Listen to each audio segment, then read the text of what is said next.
You'll make this rather snappy, won't you? I have some very heavy thinking to do before 10 o'clock.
Welcome into Greenie Sports Cards Live. That means it must be Tuesday night, as we do every Tuesday, live from the North Coast here in Cleveland, Ohio. My name is Jeremy Levine, your man about town, coming to you as I will be joined shortly by the man himself, Greenie, Steve Greenberg, as we continue to reflect and really marvel at the National Sports Collectors Convention that took place here just about a week ago, as it wrapped up last Sunday. And we've got all kinds of great content to continue bringing you, as well as our live auction, which will take place later. We, of course, are coming to you on the world's first hobby multi-stream. That's across X, the Twitter, Facebook, Instagram, YouTube, LinkedIn, TikTok, and all points in between. We're pleased to be able to bring that to you, combined with a live auction on eBay. And our auctioneer, Alex, will be joining us a little bit later to preview that. Then you, of course, can hop over to eBay and check out the action. It's fast and furious. All auctions start at $2 a piece. He's got great cards: baseball, basketball, football, wrestling. We just had SummerSlam take place in Cleveland as well. And anything you guys want to see, you got to ask and tell Alex. It's an interactive show. You can tell him what teams you want to see, what players. He'll put those up. We've got some great packs as well, which he'll talk about in preview. And continue that. That'll take place at 8 o'clock over on eBay. In the meantime, we've got an action-packed show for you tonight. Greenie and I will be joined by Slab Strong Tim of BCW. We'll talk to Tim about his national experience, as well as BCW supplies, and show you. Tim's got his own Topps card, which is pretty cool. So we'll show you that. And we'll catch up with Curtis Danburg, Vice President of Communications for the Cleveland Guardians. He had some interesting things to say out at the National, so we'll get to catch up with Curtis and really just continue to, again, bask in the glow of the National. It was pretty cool here. So let me go ahead and welcome in the man himself, Steve Greenberg, aka Greenie. Greenie, how are you tonight? I'm good, Jeremy. I'm good. I'm still recuperating myself.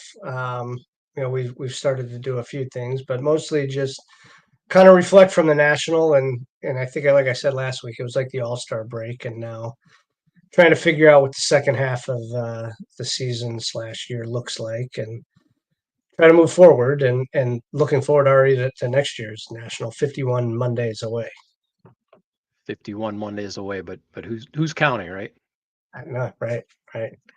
So yeah, that's what. Did you get a nap in at this point? I did. I got a nap in a little bit. Then I played golf twice this week, and I don't know if I'm built to do that 2 days in a row anymore. So, yeah, it was a pretty intense week coming off the National. Of course, that's speaking of slabs, it's a big slab of concrete that you're walking on for 4 or 5 days. It's a sensory overload. You got people screaming, you've got people cheering, you've got deals taking place. It's a high intensity marketplace, but it's also just a really cool atmosphere. And we were talking earlier, we captured an amazing amount of content. We're going to continue to show that as things roll along. Yeah, no question we did. I mean, our guys, Will and Drew, I mean, you tell them to go somewhere, and they did. And they went places that they probably weren't supposed to, but they captured a ton of video. They took a lot of still pictures.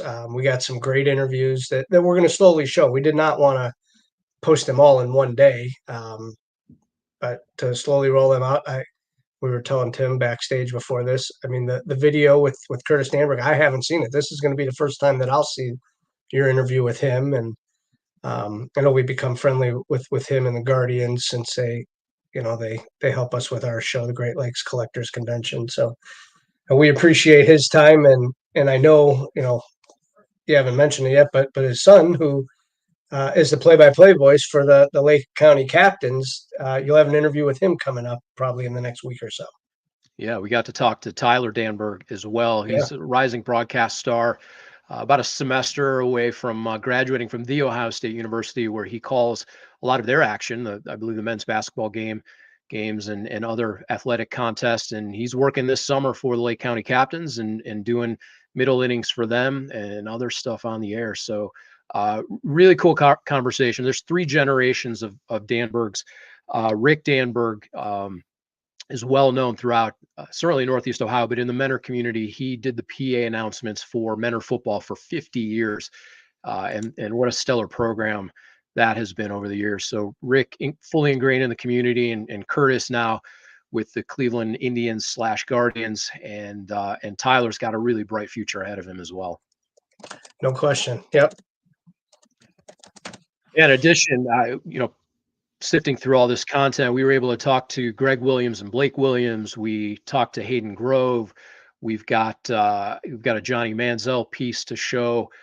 We've got a really, really cool piece with Dave Stewart that we'll be rolling out. I'm really excited about that. We had an exclusive opportunity to hang out with Dave, follow him around on the show floor, and take that in, and got to talk to him after. So really excited to roll that stuff out over the coming weeks. And then we'll get, like I said, we'll talk to Tim, Slab Strong Tim, about his experience. He's been to Cleveland a couple of times. He's been to our shows. He's been to the National, and really excited to hear what he has to say. So why don't we go ahead and run that interview with Curtis and kind of reflect on some of the cool sights and sounds of the National, and then we'll jump into it with Tim. Perfect. All right. Here's our interview with Curtis Danburg from the 44th National Sports Collectors Convention.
Everybody, Jeremy Levine here on location at the 44th National Sports Collectors Convention. I'm here with Curtis Danburg, the Vice President of Communication for your Cleveland Guardians. We're here on behalf of Greenie Sports Cards Live. And Curtis, thanks for taking a couple minutes to talk to us today. We're here in front of the Jim Thome signed poster at the Autograph Pavilion here, and it's really a wild scene. Were you a collector growing up? I was. I enjoyed going to a lot of different card shows growing up and collecting starting lineups and all that fun. It's pretty cool. Now you collect actual players in the big leagues. Yes, exactly. So it's fun to see all these people here. The love of sports, that's what it's all about. Absolutely. And being here in Cleveland, we're at the IX Center. a massive 800,000 square foot venue. This is about the 8th time the show has cycled through. Have you had a chance to see the show in Cleveland before? Yeah, I was here 2018, and it's double the size. It's probably triple the people. It's amazing how it's grown in just 6 years. It is amazing. The amount of energy and enthusiasm, the people standing in line for autographs. How does the memorabilia space and the collector space connect with the team itself from a fandom standpoint? How important is that? I think we recognize that fans love to collect things, and sometimes that's good and bad. We want to create those memories for the kids, and sometimes the collectors, make their way in. So when it's in good intention, but it's an important part of the game. Like, it connects the history with the generations, and that's the best part about baseball. Is you talk about, you take anybody in a room, and all of a sudden a young kid could be talking to an elderly person, and baseball can bring them together. Collectors and memorabilia are an important part of that history. Absolutely, and you talk about the connectivity and the importance of family. You're actually here with 3 generations. Yes. Your father's here, your son Tyler's here. Is there a memory that stands out? You've had between those generations incredible exposure into the game. Is there something from a family standpoint that stands out for you guys? Well, the love of baseball really brought me from my father. So I grew up going to sports card shows, grew up loving sports in general, and I dreamed going to college to work for the Indians and now Guardians. And I've been able to do that based on that love for the passion that he brought off of me, and it's transcended onto my son. And I think from a memory standpoint, my dad loves to collect Cooperstown Bears, Heartland figures, starting lineups, and that kind of led me to going to card shows. And as much as I love cards, I love those collectors, the autographs and things like that. Do you have a favorite item from the Indians/Guardians over the years? Maybe a promo giveaway or something that you think is really unique that you're proud of? Well, that's a great. I think probably my jerseys. So my wife got me a Jim Thome jersey for my 25th birthday, and obviously it had Jimmy sign that, and I was just surprised. So I remember that one was pretty special to me. And, outside of that, I grew up loving Emmitt Smith. Grew up a Gator fan. My dad grew up in Gainesville, and so I have a couple of Emmitt Smith autographs. Emmitt and Michael Jordan are my 2 guys beyond the Cleveland that I love following and collecting memorabilia items. Yeah, there's no shortage of that stuff out here. Yeah. Again, we're with Curtis Danburg, Vice President of Communications for the Cleveland Guardians, out at the 44th National Sports Collectors Convention. Really appreciate you taking some time. We've just crossed the All-Star break threshold in Major League Baseball. There's still fervor, some excitement for the Guardians here. What's your hope? Obviously, winning the World Series, but where do you see the energy and team going from here? It's been a fun season. I mean, think about where we started and had a great road trip to start, and then you come home, opening day, we've got the Eclipse. We unveil our City Connect jerseys, which you go anywhere in Cleveland, you see the City Connect. They're amazing. There's a few out here today. A line of victories, one of the best records in the American League all year long, and we're doing it based on being a team. And a new manager. So the way the stars are aligned, we're hoping that continues over the course of the second half. We're gearing up for the trade deadline. We'll see where that takes us, and then buckle up for the last 2 months. Absolutely. We've been with Curtis Danburg, Vice President of Communications for the Cleveland Guardians. Curtis, thank you so much for taking a few minutes, and enjoy the show. This is an amazing event for Cleveland and an experience for the fans. Driving people here to Cleveland, and we had a lot of them come to the ballpark earlier this week before the show started, so attendance has been incredible. Hopefully we keep that going. And we have Hall of Fame weekend at Progressive Field. We're honoring and inducting CC Sabathia, so a lot of the same guys that are here are going to be coming back next weekend too. Awesome. So that's next weekend. I'm glad you brought that up. Touch on that. You're going to induct CC Sabathia. What else does that entail for Hall of Fame weekend? From a fan's perspective, what can they expect? We have a Hall of Fame brunch to benefit Cleveland Guardians charities at 11:30 on Saturday, and then pregame ceremony. CC will get his big his sport coat, get the crystal piece, and we'll have many of the Hall of Famers, Guardians Hall of Famers in town to help celebrate CC. So it's going to be a lot of fun. CC and his wife Amber are fired up, and certainly well deserved. And we hope and expect CC to be in Cooperstown next summer. Wow, that would be incredible. Curtis, again, thank you so much for joining us today. Go Guards. Go Guards.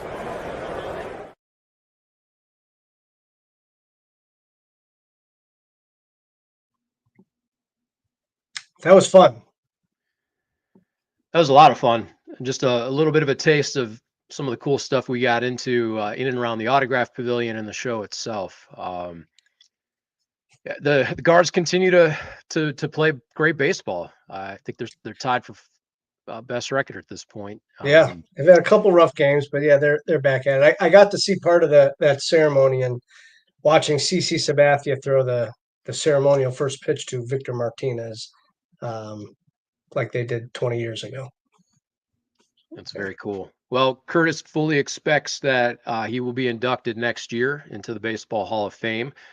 I guess the question becomes, is he wearing an Indians cap or a Yankees cap at that point? Or maybe a Milwaukee Brewers cap? Maybe a Milwaukee Brewers. Probably a Yankees, right? Probably. We shall see. He said he's from Oakland, but he grew up in Cleveland. So he did. We'll see. I know he won a World Series with the Yankees, but he won a Cy Young as an Indian. Yeah. So it'll be a debate for another day and another show. But really cool stuff with Curtis. We're obviously going to continue to follow the Guardians here in Cleveland and root them on, hoping for some postseason baseball.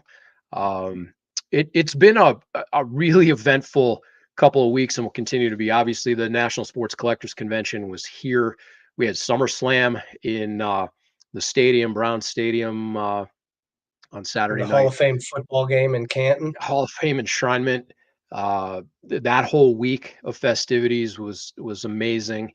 And then Cleveland's going to host what's referred to as the Super Bowl of meetings here coming up next week. The ASAE, all the meeting planners, some major meeting planners are coming throughout the country, and they're going to get a chance to see Cleveland in all its glory and hopefully continue to bring their business to Cleveland and commit as well. So really exciting times.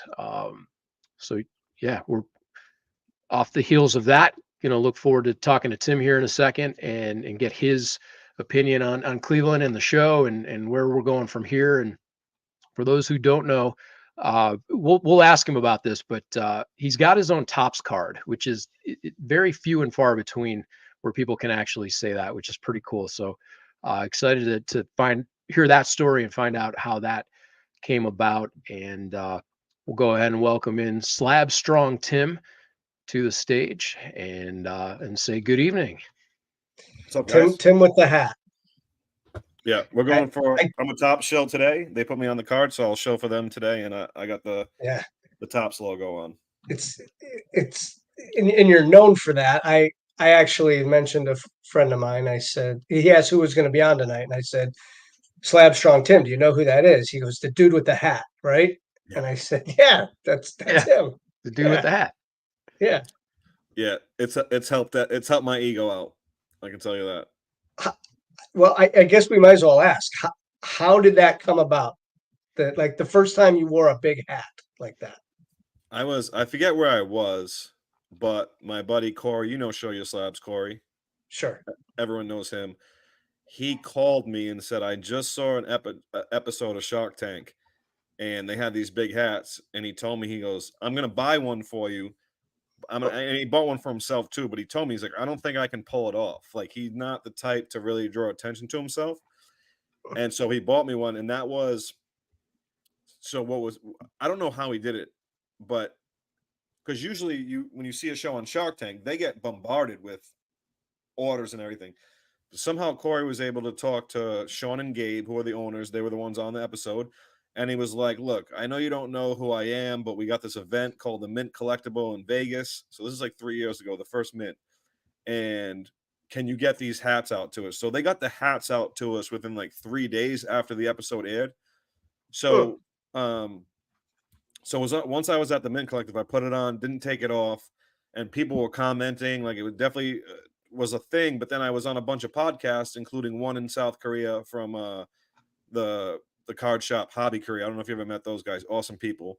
So I was literally so then what happened was I go back home for Shriners. I'm sure you heard of Shriners, the big New England show. Like, it's probably the best show there is on the East Coast for sure. Like, it's just old school, awesome. And I didn't wear the hat. I was kind of like, because I was going home. I wouldn't say embarrassed, but I was like, the hat thing was cool for like, Vegas, right? I was walking around the show and 3 people I didn't know, like an older lady, a young kid, and just like a 30-year-old guy. They all said to me, they're like, "Where's the hat?" And I was like, okay, it's gonna help be recognized when I'm trying to promote my Slab Strong at the time. So that's how it came about. Was my buddy Corey bought it for me. I wore it once. Then when I didn't wear it, people asked me where it was. So I was just like, all right, I guess I'm the big hat guy now. Well, it is, and I mean it's widely recognizable. Like people may not know your name, but they know that's the guy with the hat, and they know. I'm fine with that. Hey, listen, I've actually had. This was at Dallas. I don't know who it was. I'm just going to describe him how he was. He was a short, stocky, but like extra stocky collector. And he had to be like between 50 and 60 years old. Walked up behind me, said in my ear, "No one knows who you are without the hat." And I turned around. It was someone I didn't know, but he was already walking away. And I'm like, yeah, I've had people be like, and I'm like, all right, like, what do you want? Like, I accept that. Yeah. Well, it works. It works, and maybe that's part of the reason, with the Slab Strong name and the hat, that Topps chose you to be on a big league card, right? Or what was the reason? How did that happen? So, kind of. I can't. So I've told this story before. So I have always put myself very lucky with support from friends in the industry and just people in the hobby, people that collect, and whether they flip or just collect cards, and parents, kids with fathers and mothers. So I've been really lucky. A lot of people have had my back, right? So this is so I put myself in front of Topps and Fanatics people, so they knew who I was. That's the key. They knew who I was. But so this is the actual story. So I get married October 1st of 2022. That is also the same date as the Beckett Industry Summit. So I couldn't attend the Beckett Industry Summit. But my boy Corey, once again, this involves Corey Show Your Slabs. He's one that's always had my back. He goes out there. And while the Beckett Industry Summit was happening I think this time it was like Harrah's or something, I'm not sure. Fanatics, some high level guys at Fanatics was at the Venetian, and they were calling people like, "Hey, come talk to us at the Venetian. Like, come here instead of." They didn't say go there instead of the Beckett Industry Summit, but like come here after, right? So they were having meetings in Vegas at the same time as Industry Summit. And then so someone, and I've said his name before, but just in case, I don't know. I don't like to put his business too far out there. Someone of importance at Fanatics Collectibles invited my friend Corey and another guy, I don't know if I should say his name, out for drinks. And during that time, they were having drinks. This is literally how it happened. It's the craziest thing. So I'm getting married. The day of getting married, they decided to put me on the card, but I don't know this yet. They're having drinks, and he says to my buddy Corey, "Hey, we're thinking about putting like influencers on cards." And at that time, they had only 4. It was only supposed to be 4 people. But Corey said to him, because he knew who I was, "Oh, you have to have Tim and his big ass hat on there." Immediately, he got right on the phone. He emailed the brand manager that eventually put me on the card at Topps and was like, "You need to get this guy on there." So here's the funny part. So that's how I get actually on the card. Yeah, that's crazy. Who's that? Oh, that's Boston Card Hunter, I think. Yeah, Boston Card Hunter. I sent him one. Here's the crazy part. Sometimes PSA won't grade my auto. I know a few people that they have not graded their auto for whatever reason. But so here's the funny part about this. So Corey now, he tells me the day after I'm married, he calls me, we're at FaceTime, and he knows that I'm going to bust his balls for life because he helped me get on a card. So he's having this conversation like we're talking right now, and he says, "I got something to tell you."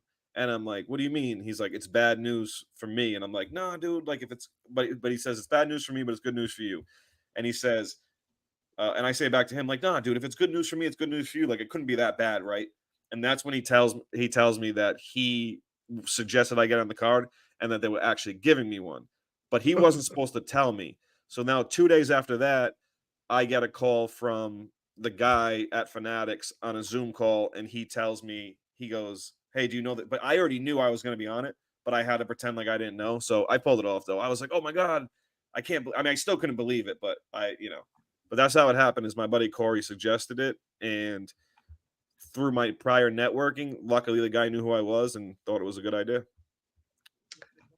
I mean, that's every kid's dream, growing up is to be on a card one way or another, whether you play a sport or you get recognized and they put you on a card, because the Topps does that with quite a few things, and it's awesome. And I have one in my collection.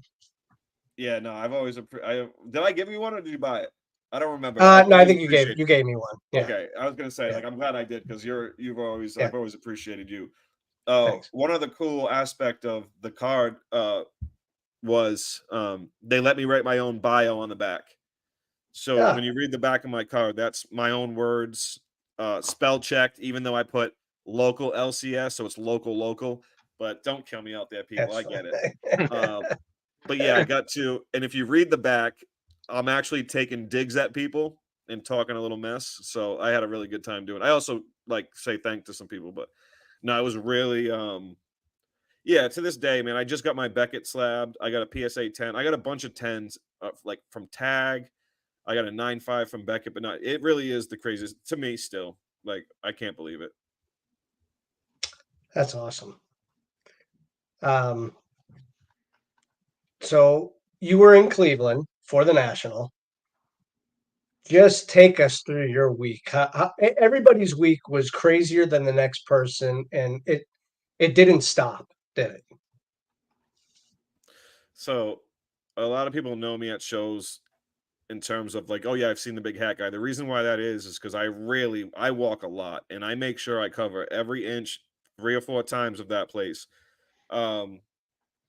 To get like the criticisms out of the way, there wasn't enough bathrooms, but the AC worked better than it did in Chicago and Atlantic City. So the real only criticism I have is the bathroom situation. At the show, I was saying, "Oh, I think this is a great show. I really like this one." And the first thing people would say back to me, "Well, it isn't as big as Chicago." That's technically a criticism, but I didn't take it as like that doesn't mean anything to me. I walk a lot. Like, for me, it was like, thank God. And I know some people's lost some tables and stuff like that, so that's not a good thing. But I thought that it was big enough. And yes, I realized Chicago's much bigger, but that's just it is what it is. So that's really my only criticism. Was the food was delicious. They had, I don't know if you went to the food truck. I kept going to the Grill Dell or something like that. It was the food truck. They had 2 spots. So the food was good. Lines can be a little bit long, but that's expected. Can't do anything about that. There's a lot of people. Yeah, a lot of people. I thought that security was relatively good. I actually had someone try to steal a slab out of the BCW booth because we were showing off the new Slab Strong. Yeah, it's I'll tell that story then because it takes me 5 seconds, but it's actually a sad situation because the father made the kid do it. And I watched and heard the whole thing. But for me, I loved it. So I thought that keep in mind the size was smaller, but I thought having the breaker pavilion like they've been normally doing off to one corner. So if you didn't want to walk through people yelling and all that stuff, like you didn't have to walk through the breaker pavilion at all. TriStar was right next to that. So if you wanted to get autographs, those 2 areas were separated. So there was no like overflow. I didn't have to like walk through a line to get to another table. I thought that was good. Right. I thought that the corporate activations were pretty cool. There was a new Bo Jackson game that I don't understand, but there's some Bo Jackson's autos in it, and Bo Jackson was there ripping it, and I'm not going to tell him I don't like it. That's right. That's so right. that I don't cool. understand it yet, but hey, if it works and it gains some traction, I'm sure I'll buy it. Yeah. I thought that it seemed like I graded my cards, a few cards with CGC and SGC while I was there. It seemed like all the grading companies were moving pretty smoothly. I haven't heard any complaints of like, oh, I was waiting in line on this. Tag was doing a great promotion, like the custom cards, and you can also do custom of your pets now. So like the corporate grading companies, I thought they did some great activations. I thought the braking and TriStar being in one section was great. And then, like, if you were lucky enough to have like a vendor pass or a corporate pass, you could technically go below and use the bathroom. That was a plus, because I was at Yeah, the BCW booth VIP. this year. But what I really liked is because I collect a lot of vintage, and I'm actually have 2 cards left to complete my C46 and Colgan's chips. So they had a really good. I found it even though I did not find the cards, it felt like at least most of like the flat out vintage guys were in one section, so I could literally just go down the aisle and just like scan for like a 61 Lenny Wilkins. I was trying to upgrade to a SGC 5 at SGC 4, so I thought that was good. And then I felt like I really liked the tops, the heritage activation. Those things are always cool. You go to Pristine Auction, and the heritage activation was insane. They had the Ninja Turtle stuff. They had the Oh, Power Ranger. yeah. I'm not a big Power Ranger fan, but they had the original costumes. It was just really cool. It's a really good show. And one more criticism actually was, but it's normal. It just is what it is. People raise the prices because you're at the National. Most people. I don't know. Yeah, It felt a it's little bit. Yeah. you're right. I've heard that too. And you know what? Maybe I did as well. In my mind, this show it's different than any other show that you'll go to. Not even it's not a regional show. It's not or anything like that. This is a show where collectors may come to once a year, and they're looking for something specific. And there's kind of a price to pay for that. Yeah. Right? Like it's different than, we have our Kirtland show next week. It's 40 tables that goes on every month. You're not going to see the same stuff there, and you're not going to see the same type of things. So I think that this show can get away with that once a year because this is a collector show. This is a show where collectors come to make their purchases for their private collections. It is not, I'm not saying that you can't buy stuff to resell at this show. You certainly can. Yeah. But I think the majority of people are under that mindset that like this is a place where the majority of the people come once a year. It's not your everyday flippers, and they're there. Of course they are. But I think that's a little bit of the reason why you see some of the prices at this show. Yeah, I picked up 4 raw vintage cards. I already had those cards slabbed, but I could just tell they were going to be upgrades. So I took them right over to SGC, and I got them back. I got them back like 2 days ago from the National. So very quick, I thought. And they ended up coming back higher grades than I previously had. So yeah, but when I bought them raw, they were probably good 20% more, if not a little bit more, but it was what it was. It ended up working out for me. The other aspect and I didn't do it this year, and it's terrible. I didn't do any of the top silver packs this year. You go buy a box and wait and learn. Yeah. I just didn't have time to do it this year, but I did go buy Heritage. They had a nice giveaway of cards. They did with Hasbro, they did a Power Ranger set. To be honest, I got them for free to flip them. I don't collect them, and they were given for free. They were numbered. They're worth like $10 to $20. So that's another aspect. Like if you have the time and the want to, right? Waiting in line stinks. But if you have the time, you can get some value back for your ticket.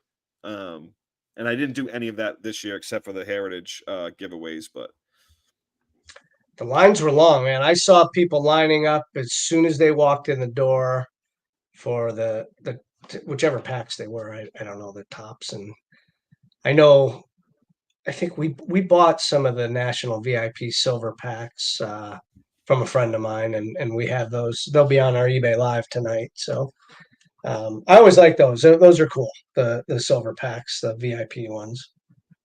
Yeah, that's one of those things where if I don't pull a Braves card, I'm selling whatever I get. I don't really care. But Sure. if I get a Braves, I'm keeping it, type of thing. So Sure.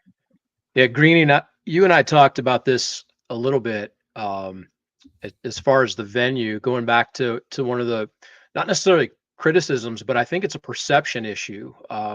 2 things.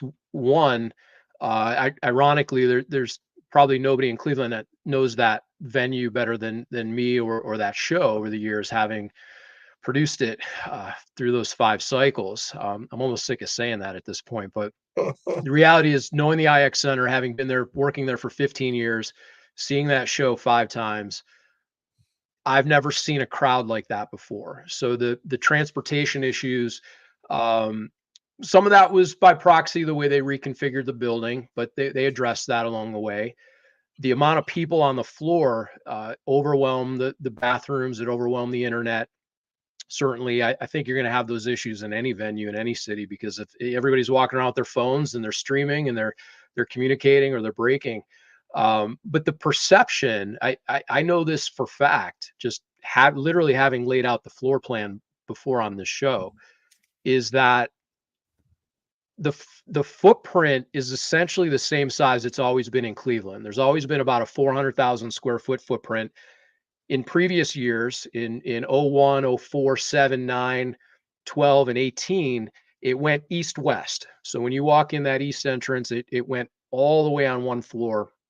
They had access to that west entrance in the parking lot, where there's about 7,000 parking spaces that ended up getting utilized. So the floor was essentially the same. It just got turned in this new configuration. So it ended up getting broken up into essentially 2 rooms. So you have a bit of that perception issue of there's the huge space on what is the main floor, and you've got the 77-foot high ceilings. You've got lots of space. And then when you move over to where the breakers were and the autograph pavilion, that used to be warehouse space. So you've got more like 25-foot high ceilings and a perception that it's different. In Chicago, in Donald E. Stevens, it's essentially broken up into 3 different areas. And it does feel big. It feels real big, and it feels like you got to really work to get around. The reality is there were probably only about 50 less booths, vendor 27 booths in that 27 space. 27 less. So even half that. So I think you're not the only one. I think there's a real perception that the show was smaller than Chicago. It was, but not dramatically. And the way it was configured was a little deceiving. I just know I've never seen that amount of humanity descend on the International Exposition Center, both in vehicles and people at one time. It was really amazing. And baseball. I'll say this too. This is a criticism, because I've been to the city of Cleveland a bunch of times. I love Cleveland, right? Another perception thing I want to talk about. I stayed next to the Football Hall of Fame at a DoubleTree right on the water. It was in Canton. I'm sorry. Yeah. No. Okay. I'm sorry. The Rock and Roll Hall of Fame. Oh, got it. Okay. Sorry. Yeah, next to the stadium. Yeah. I heard. I mean, forget about the traffic right when you got to the convention center. Forget about that, because that is what it is. I think 20 minutes was the longest it took me. It was usually between literally 17 to 20 minutes. So I was hearing a lot about if you stay in the city, it's a half an hour away from the show. Absolutely not. It was 15, 20 minutes, easy on and off the exit from that area, at least. I got to go to, I don't understand the complaints about Cleveland, the city, whatever. I don't care. Yeah, we live here. We love it. I went to 2 Guardians games. I went to one where Stephen Kwan hit a home run, and I was there with my buddies from Korea. I loved Cleveland. I understand too the whole Chicago thing, because they have that area behind. It's right there. Sure. A lot, but I love Cleveland. Thanks. Well, we appreciate that. Yeah, I've always been envious of the Rosemont area, and they really developed that. But the reality is, those footprints are essentially exactly the same. You've got a huge convention center adjacent to an airport. Chicago just developed that, or Rosemont developed it. Cleveland, for a lot of different reasons, was never able to develop the area around it. But the show's been here 8 times now. It's now going to head to Chicago for the next 3 cycles, and then we'll find out beyond. Tim, what is your feeling coming out of that show? Where's the industry going from here? It was a pretty epic weekend, despite all the criticisms. Yeah, I would say I don't like to get into what big corporate money was made. Will Tops and Fanatics 10x, whatever that means. I understand this. I understand the math, but the hobby is strong. It feels just as strong as it's been when I went to that Dallas card show May 20 May 20th or 21st of 2021, the first one when things opened back up. It felt just as people were excited. There's actual athletes that people are chasing too. There's no lull in prospecting baseball. I get there's not a lot of excitement with this new Topps Chrome product, but they have to do what they have to do for the next couple of years. But there's an actual superstar in basketball that people are trying to collect. I just think the hobby is good. And then you look 2-3 years down the line, when we got 3 years before Archie Manning cards. Really, I know he has some now, but I'm saying you get that uniform card rookies. We got, who knows what Charlie Woods cards could do if he can make the tournament, if those cards come back. You got, despite being Upper Deck, essentially the only ones that can do hockey and doing their own thing, because I think Panini is having issues. They're strong. Hockey is unbelievable. You got Connor Bedard, right? So, and then you got Stroud and you got Caleb Williams. It just feels like as long as these companies, such as BCW, now that I'm with BCW, right, are able to send their products out, it just feels like it's ripe for another run of having younger people come into the hobby, but also 3, 4, 5 years from now, all these kids that are 12 to 15, 16 now that have $10,000 already in their Zion case, you know what I'm saying? Those are the kids when they're 20, 21. Okay, now they're spending more. I don't know. I think it's strong. I don't see how it isn't.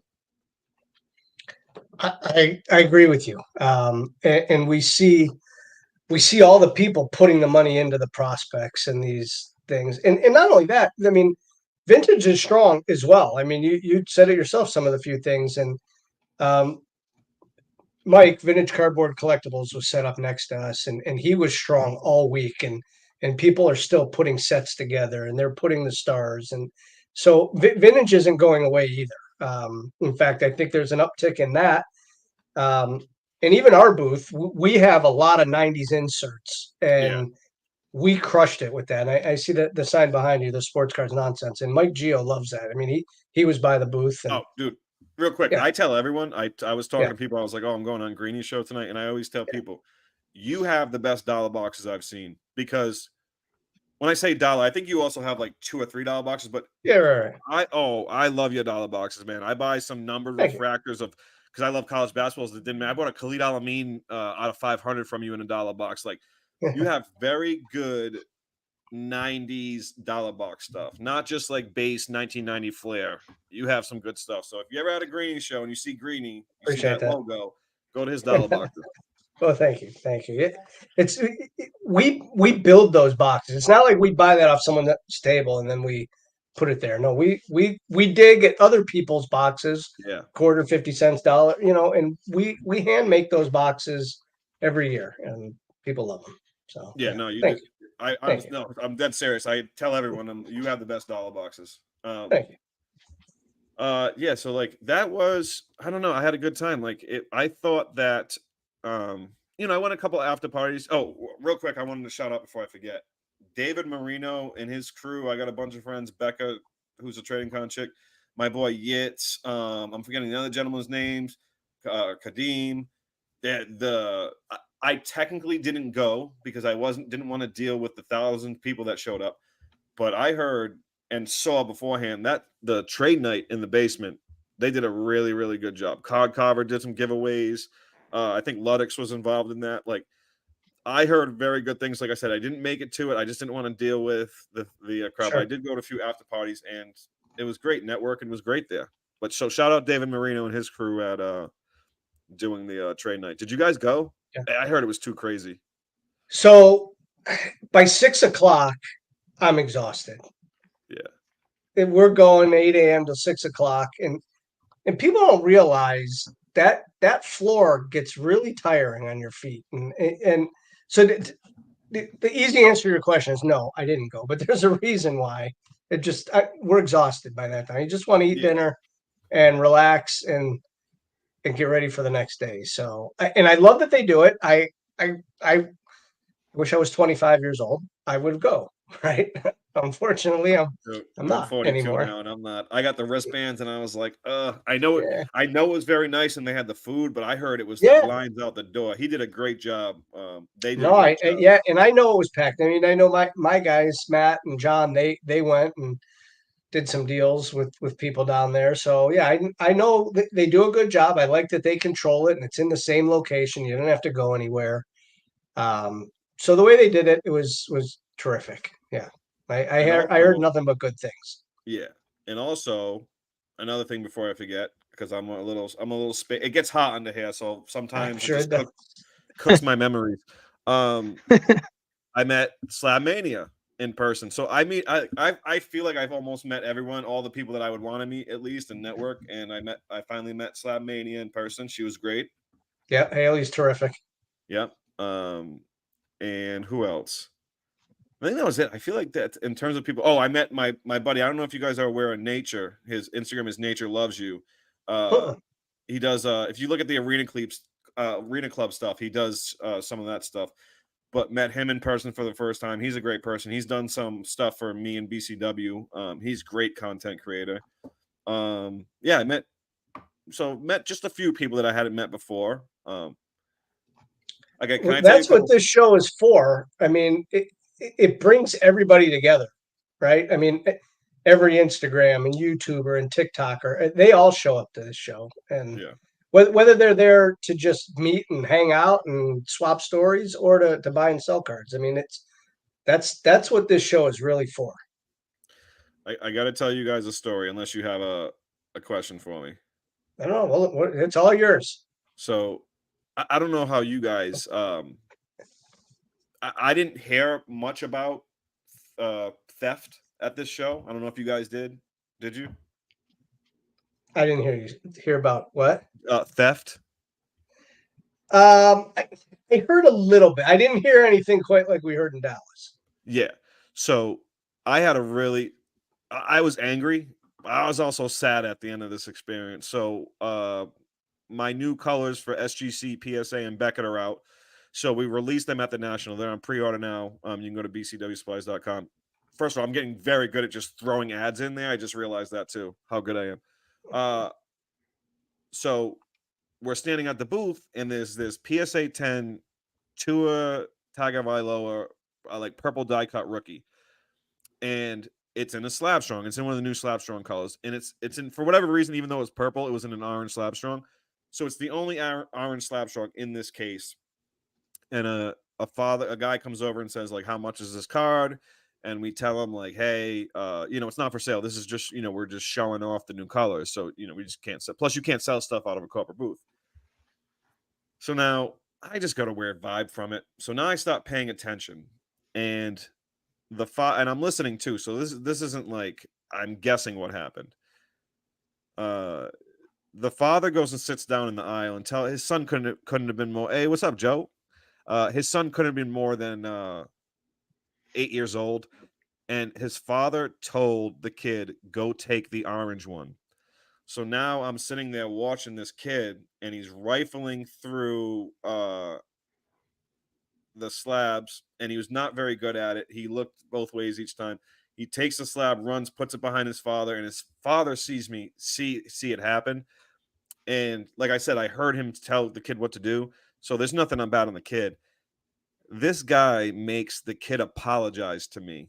And I'm trying to be calm because I really was angry at this point. And I said, hey, man, just leave the booth. Kind of like, just leave the booth. And the guy made the kid apologize again. And that's when I had to throw a little bit of get the F out of the booth really quietly to the guy. But yeah, so it's just stories like that. It's like,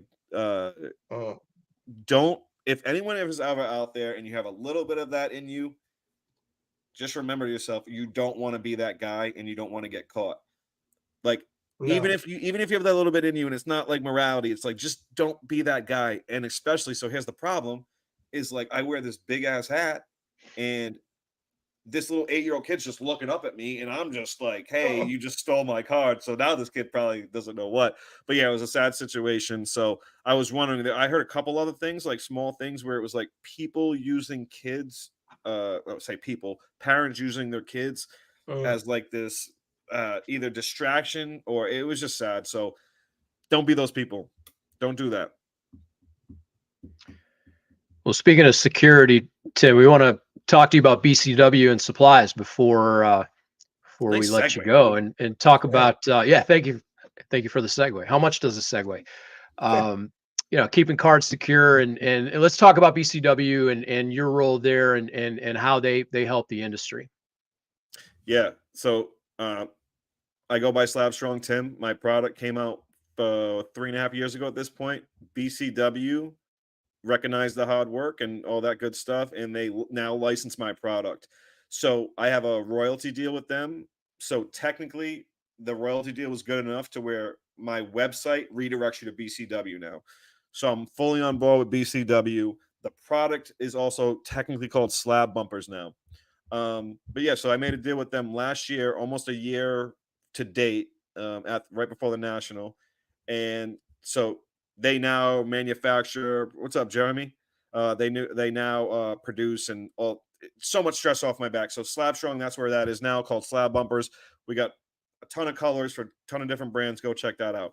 But yeah, in general, they've been very good to me. The owner, Eric, CMO, Ted, head of business development, Ken, that's my guy, and all the social media guys are great. I like their humor. They've been very good to me, and come to find out, because you don't think of this stuff. I collect comics and music as well. I now get the old employee discount. So I'm just buying a ton of BCW products. But we got everything from new card catalogs, which is a play on the old I don't know if you've seen those guys. A play on the old like library catalogs, and it's just awesome. We have card bins, all different colors for there's the card catalog right there. With display windows for your cards so you can tell what in there. We have something called card bins, which I really love. We got the new laser welded pages, binders, and then obviously we sell top loaders, penny sleeves, mags, anything you could think of. I found that there's a ton of people, even in the card world, that also collect maybe whether it's bats, music, or just different memorabilia. We kind of have everything for that in all our categories. So I think we have 800 SKUs just in the card world. Yeah, there's my SGCs. So basically, the other thing, which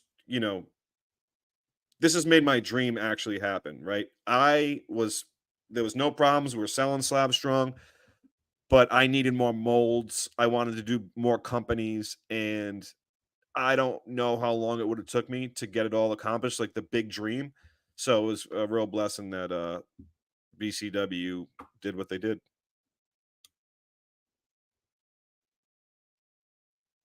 It's pretty cool to see. Yeah. Has a huge skew. You're absolutely right.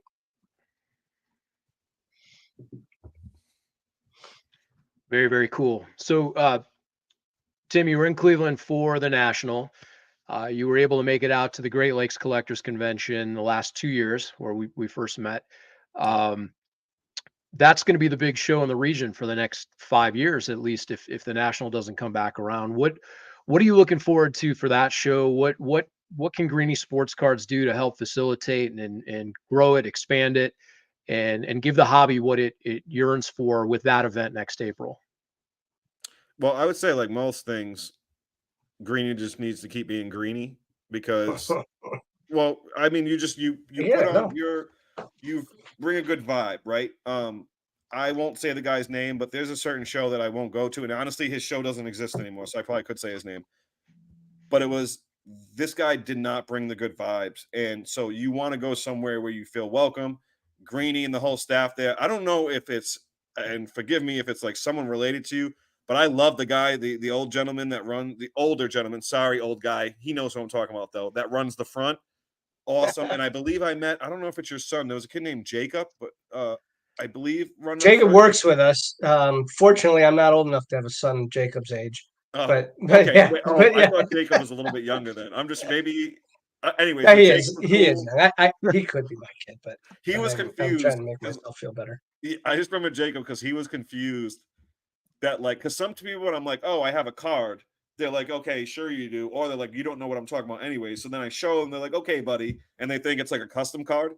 So Yeah. I think Jacob was kind of like, okay, buddy. But the older guy is my favorite. He yells at me every time I walk in or out, which I'm fine with. I bust his balls too. That's got to be Stuart. That would be Stuart. Yeah. So the vibe for sure is awesome at Greenie's.